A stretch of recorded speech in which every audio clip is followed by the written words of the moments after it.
Seitas. Só quem passou por uma sabe os malefícios que ela causa. E eu quero conversar com vocês sobre como identificar uma seita. Primeira coisa, você precisa entender o que significa a palavra seita. Seita é uma palavra de origem no latim, vem de secta, ou seja, seccionar, partido. Também significa seguidor. Nos tempos antigos, o termo seita era usado para descrever um grupo de seguidores de determinado líder.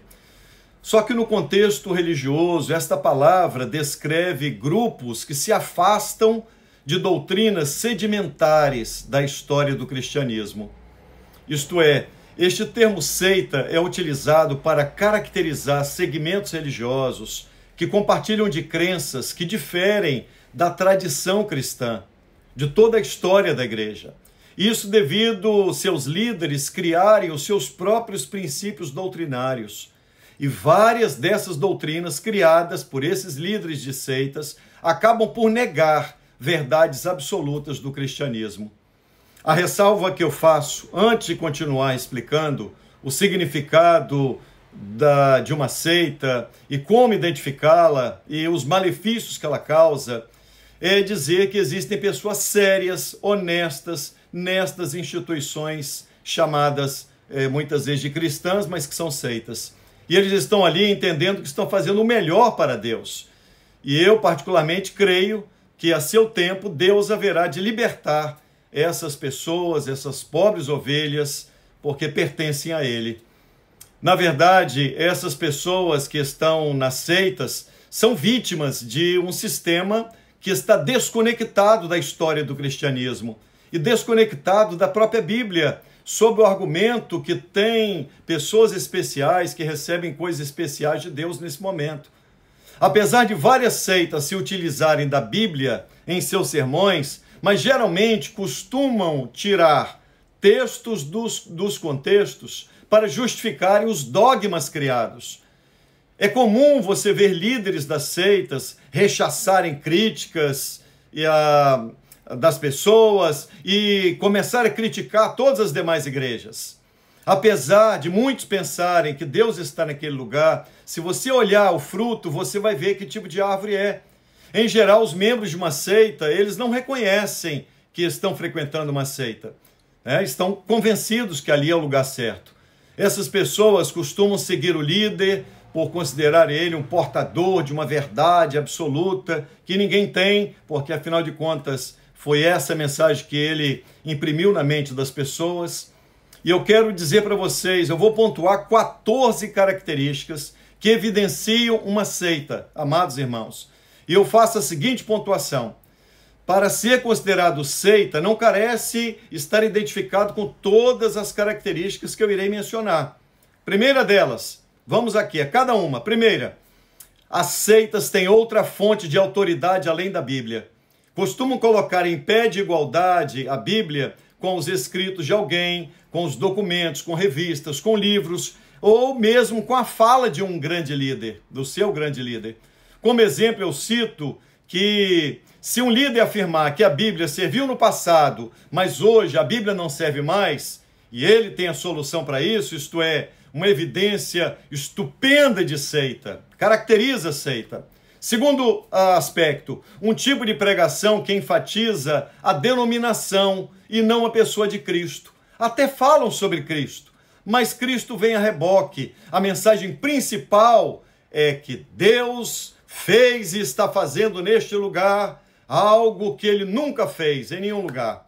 Não é o que a obra que Cristo realizou, mas o que está acontecendo ali naquele local. Terceiro aspecto de seita, subtração da pessoa de Cristo, diminuir a pessoa de Jesus. Jesus não é 100% Deus. Jesus é um grande profeta, foi um grande profeta, um grande homem, um grande líder. Eu lembro a você que Filipe pediu a Jesus, mostra-nos o Pai. E Jesus disse, eu estou há tanto tempo convosco, quem vê a mim vê ao Pai. Quarto aspecto para caracterizar uma seita, salvação pelas obras. Jesus mais alguma coisa para você ser salvo. Exemplo, você deve aceitar Jesus e guardar um dia da semana. É sempre Cristo mais alguma coisa, Cristo mais essa obra, Cristo mais o líder. Então, o sacrifício de Jesus sempre deve ser acrescentado a algo. Deve ficar claro, meus amados, que o que Cristo fez na cruz do Calvário, o que ele realizou, foi uma obra completa para salvar pecadores, independente de rótulos denominacionais e de seus líderes. 5 aspectos: imposição de usos e costumes aos membros, com condutas que não são bíblicas. Criar coisas que a Bíblia não proíbe. Por exemplo, não pode usar barba. E o Salmo 133, que fala: ó, quão bom e quão suave é que os irmãos vivem em união, porque é como o óleo que desce sobre a barba de Arão. Outra, Jesus usou barba. Outra coisa, falar sobre a vestimenta de mulher. Não, uma mulher não pode usar calça, só saia, só vestido. Olha, a Bíblia diz que as mulheres devem se vestir com decência. Ninguém deve estar preocupado com o look delas. 6º aspecto, eu ressalto que geralmente as ceias, elas apresentam uma estrutura criada como forma de você se chegar a Deus. E se você deixar essa estrutura, então você é chamado de herege, você negou a fé, você abandonou o Senhor. E elas fazem isso, essa estrutura, para que as pessoas fiquem maravilhadas. Olha que estrutura linda. Olha, você tomado de um encantamento. Dessa maneira fica fácil persuadir os membros a nunca abandonarem aquela estrutura. E se por acaso alguém deixar esta estrutura, então você já não é mais chamado de irmão. Você saiu da estrutura, agora você é primo. Você saiu da estrutura e você é caído. Olha que coisa horrível, gente. Porque o que nos faz irmãos não é o fato de estarmos ligados a uma estrutura religiosa, mas é o fato de estarmos ligados à cruz de Cristo. É o sangue de Jesus que nos resgatou. 7º aspecto de uma seita. Geralmente, as seitas são iniciadas por uma revelação especial de um líder. Uma visão que Deus deu a alguém, algo sobrenatural, um chamado especial. A pessoa até não queria, né? Olha a humildade. Outro aspecto, exclusivismo. Só aqui é a obra de Deus, só aqui tem salvação, né? Se você vai para outro lugar, você já não é igreja mais, você está debaixo da ira divina. Olha, 9º aspecto, nós somos o grupo fiel dos últimos tempos. Né? O que Deus deu para nós, Ele não deu para mais ninguém. Deus está falando com esse grupo agora coisas que nunca revelou a nenhuma pessoa. Nenhum dos apóstolos falou sobre isso. Pedro não falou, Paulo não falou, João não falou, os demais apóstolos não falaram, nem o próprio Cristo falou, mas há pessoas tão especiais que estão recebendo revelações que o próprio Verbo encarnado não falou. Tem alguma coisa errada, não tem? 10º aspecto, seitas estabelecem uma reivindicação de possuir acesso privilegiado. Isto é, nós somos considerados os fiéis da terra. 11º, sectarismo. Os líderes geralmente das seitas são intransigentes, não aceitam ser questionados. E quando isso acontece, eles agem sempre de forma hostil. Essa hostilidade acaba sendo transferida aos membros, que acaba adotando um tipo de comportamento semelhante ao líder. Isso gera nos líderes esse tipo de comportamento, um autoritarismo epistemológico, ou seja, eles se autodeclaram como tendo autoridade para apontarem para outros grupos religiosos e lhes atribuir heresias, condutas sem espiritualidade, porque lá está errado, aqui nós que somos certos, porque Deus fala conosco o que não fala em nenhum lugar. 12º, passo seguinte é a segregação, que é o resultado do entendimento de que tudo que estava em volta é corrompido. Por isso, Deus deu algo para esse grupo viverem a essência do Evangelho. Os líderes da seita são persuasivos. Eles convencem as pessoas que tem algo que Deus não deu a ninguém. Isso leva os membros, sabe a quê? A um isolamento das pessoas. É comum vermos membros da seita se afastarem dos ciclos de amizade e até dos familiares. Isso é um absurdo. O processo de isolamento se dá a partir da construção de uma visão de mundo, de que a única forma legítima de agir e pensar é aquela que o líder ensina, é aquela que, entre aspas, Deus revelou para nós. Qualquer ponto divergente se transforma em um gatilho para promover essa diferenciação. Isso gera nos membros uma homogeneização quanto à forma de pensar e agir.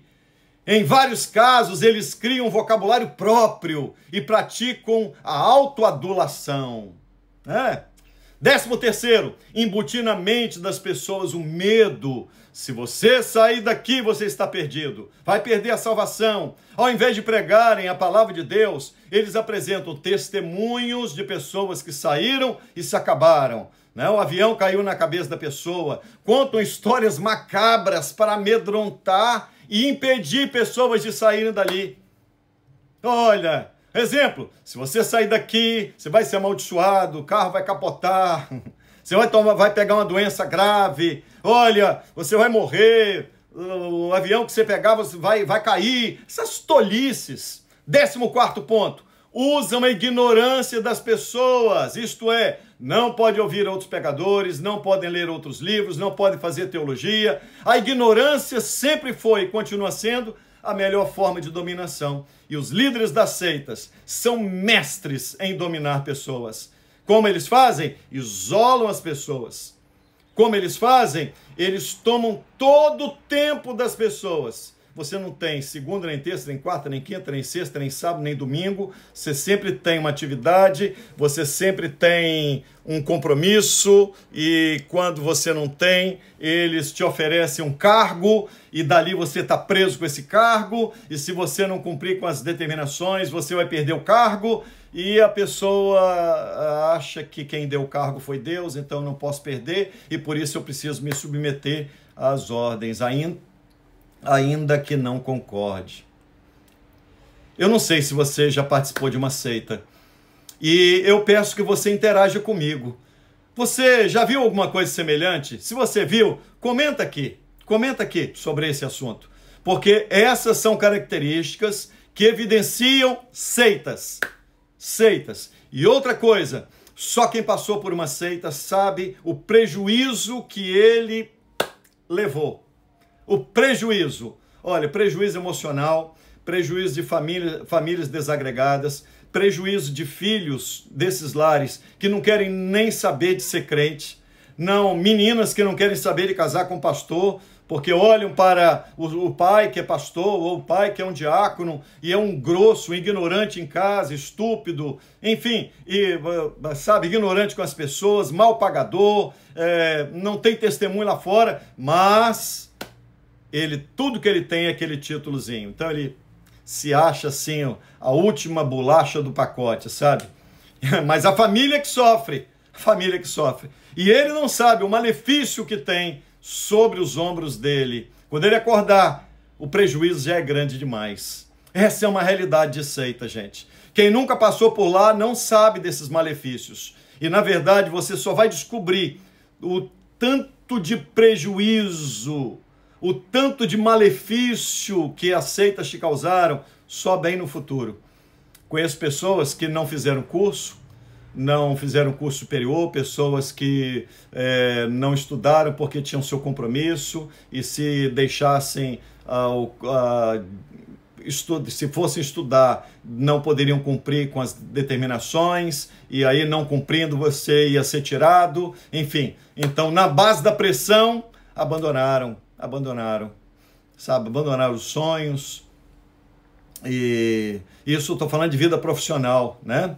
E de vida estudantil também, de curso. Não, porque me foi orientado, porque Deus falou que é esse curso, não é aquele outro. Gente, o tanto de gente que se deu mal na vida por conta disso. Deus me livre.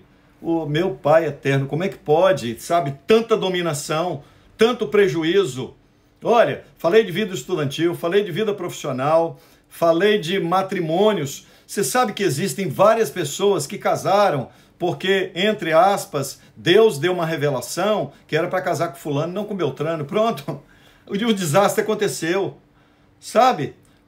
E às vezes, as seitas geralmente pinçam alguns exemplos, né, que deram certo, alguns poucos que deram certo, com esse tipo de atitude, né, e a pessoa fica casada, às vezes é porque também não como é que vai fazer, né? Diante da sociedade, diante do mundo. Não, então vamos manter, nós somos crentes, sabe aquela coisa? O casamento vai mal, mas vamos embora, vamos mantendo aqui a aparência, porque afinal de contas a gente é crente, a gente não pode separar. Essas coisas, sabe?